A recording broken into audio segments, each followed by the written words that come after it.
What's up, people? I'm Shaggy, the Opinionated Hippie, and welcome to Spoilers and Sheep. So recently, the Zappa estate, not the Zappa Family Trust, thank you for that comment, announced the release of Apostrophe, the 50th anniversary. I have another video previewing that like a week ago. I think I dropped it maybe 2 weeks ago.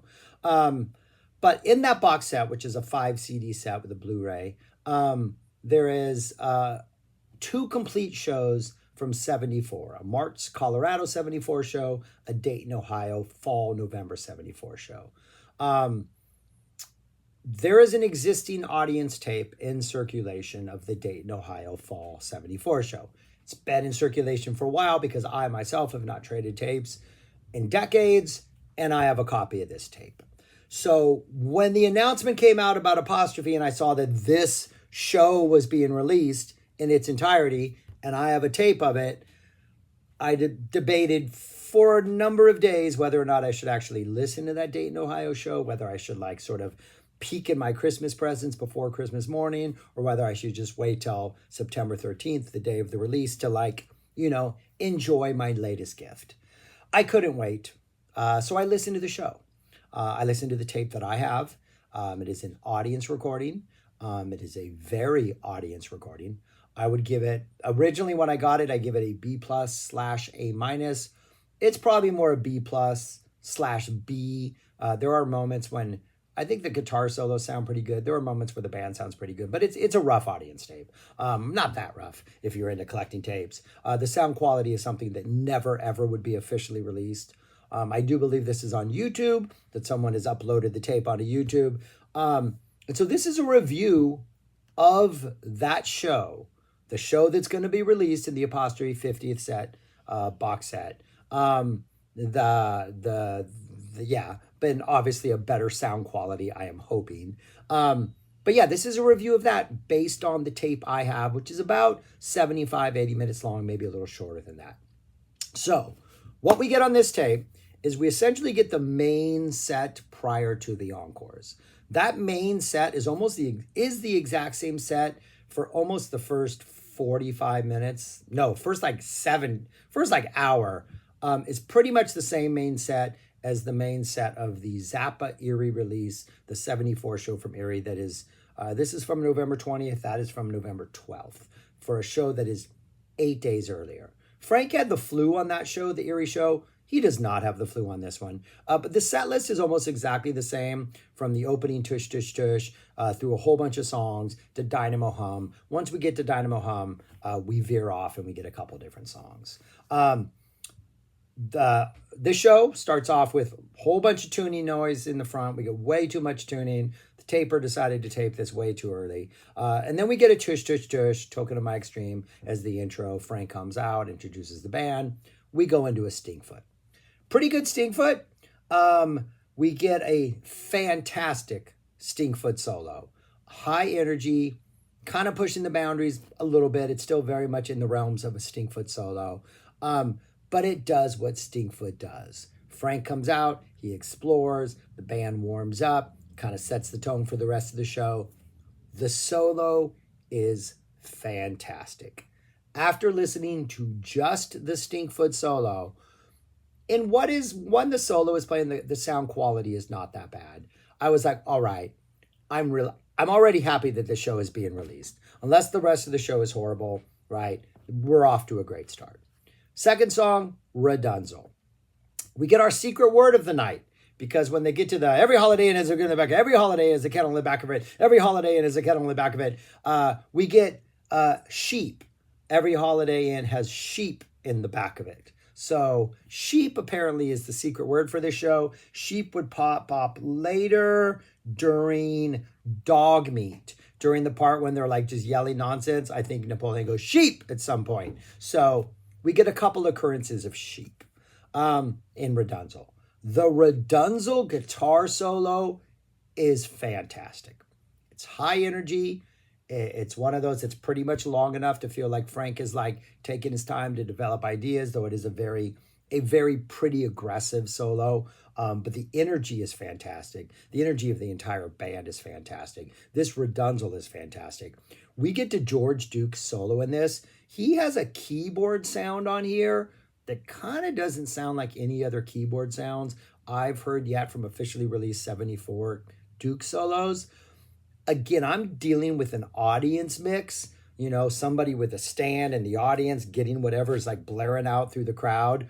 I don't know what that's going to sound like on what I'm assuming is a soundboard mix that we're getting officially released, but it sounds really, really cool. And it kind of puts Dookie in it. Dookie? Nobody's ever called him Dookie. Puts George in a little bit of a different proggier vibe than his normal sort of sounds that he uses for like his Inca Road solos or his Redunzo solos. So I really like that. We get a Village of the Sun, pretty much that high energy Napoleon saxophone solo Village. We get an Echidnas Arf of You. The Echidnas is cut, and we jump immediately to the drum solo that closes out Don't You Ever Wash That Thing on this tape. So I don't know how the end of Echidna sound. Don't know what Ruth is doing. I don't know why we should be watching Ruth.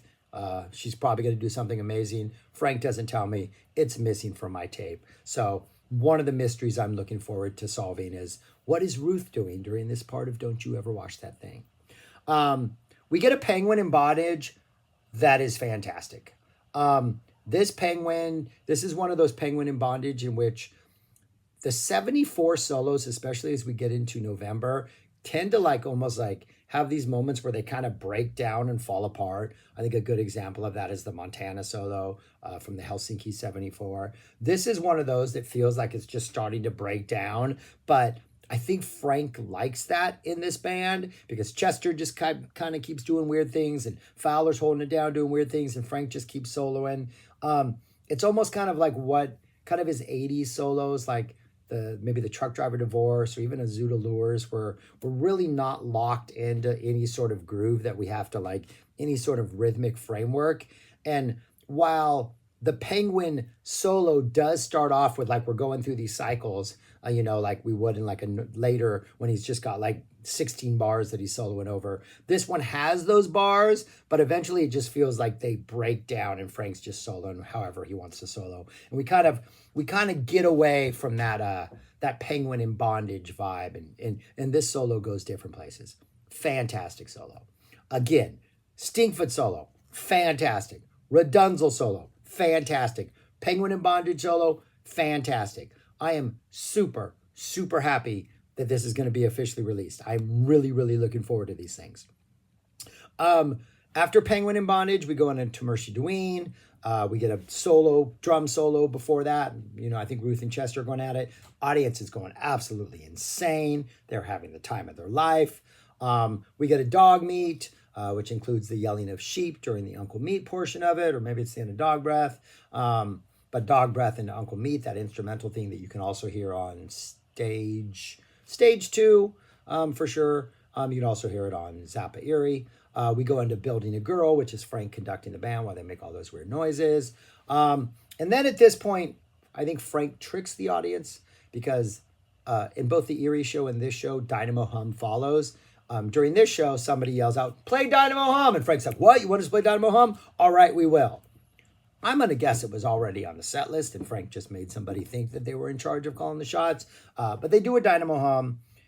I will say this, live Dynamo Hums, the band, the rhythm section, the music, as much as I can do, I don't need to hear the song again, the lyrics again.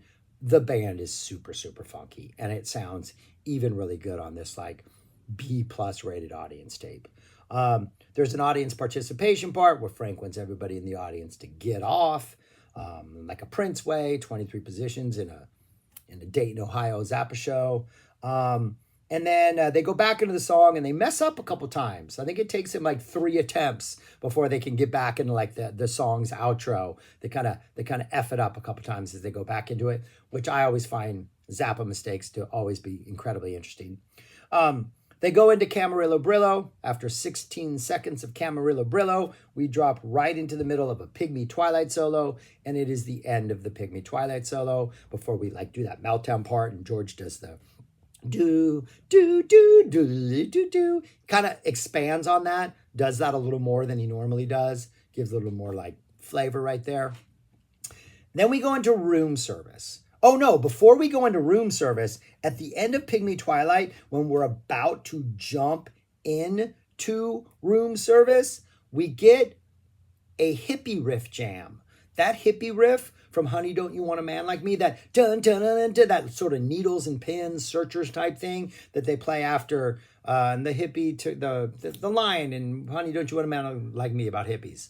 A real hippie took their order at dinner, served them dinner. You know the line. I try to block Honey, Don't You Want to Be a Man Like Me out of my mind. But Frank plays that hippie riff, and there's this short little, like, less than a minute, straight up hippie riff jam that is absolutely fantastic. That is just amazing. They end the hippie riff jam. They go into room service. The room service energy is amazing. The band is just, they're in highest gear possible. They're pushing the energy on this. They're having simply the time of their life. It doesn't sound like there's a cut on my tape, but there is no room service. I do believe room service is listed on the actual, it is listed on the actual release on the Zappa.com website that it goes from Pygmy Twilight into room service. It doesn't appear that there's an actual room service going back and forth between Frank and Napoleon on my tape.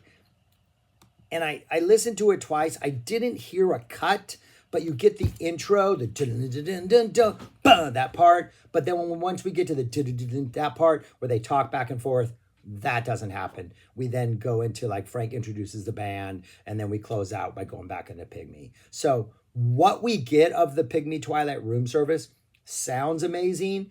We just don't get a full room service. And then that goes into Tush Tush Tush, and we close out the main set.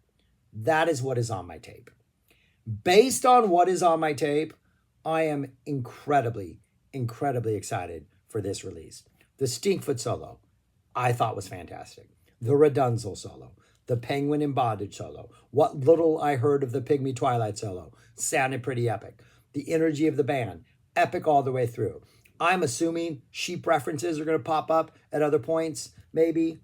We got a Don't Eat the Yellow Snow for an encore on the official release. I think there's a lot of places you can throw sheep in there. So, yeah.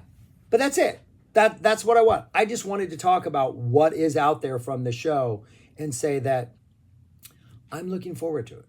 As someone whose favorite tour is Fall 74, and now that I've revisited this, hearing this in better sound quality, yes, the set list is quite similar to the one from Erie, but I think the solos, like Frank doesn't have the flu, things aren't falling apart. He's not stopping the show to berate the audience during any of these things. Or maybe that's where all the cuts are, when Frank stops the show to berate the audience. I don't know, obviously. But I'm excited. So, yeah, that's it. I just wanted to share my even more excitement for the Apostrophe 50th anniversary release. And if you can tolerate not that good sound quality, it sounds worse in the beginning, and I think if you write it out to the Stinkfoot solo, you can find, okay, this is tolerable. I think what is on this boot that I know is out there on YouTube could be enough to maybe convince you to buy this. So yeah, but that's what I got. If you want my more thoughts on the March 24th show and what I think is going to be there, there's no show in circulation from the Colorado Springs show, but I've heard shows from that tour. So if you want to know about that, just watch my preview video. But yeah, that's all. Previews, spoilers, and sheep. I just wanted to drop that with you, see if anybody cared. But yeah, thanks for watching. I'm excited about the 50th anniversary Apostrophe release.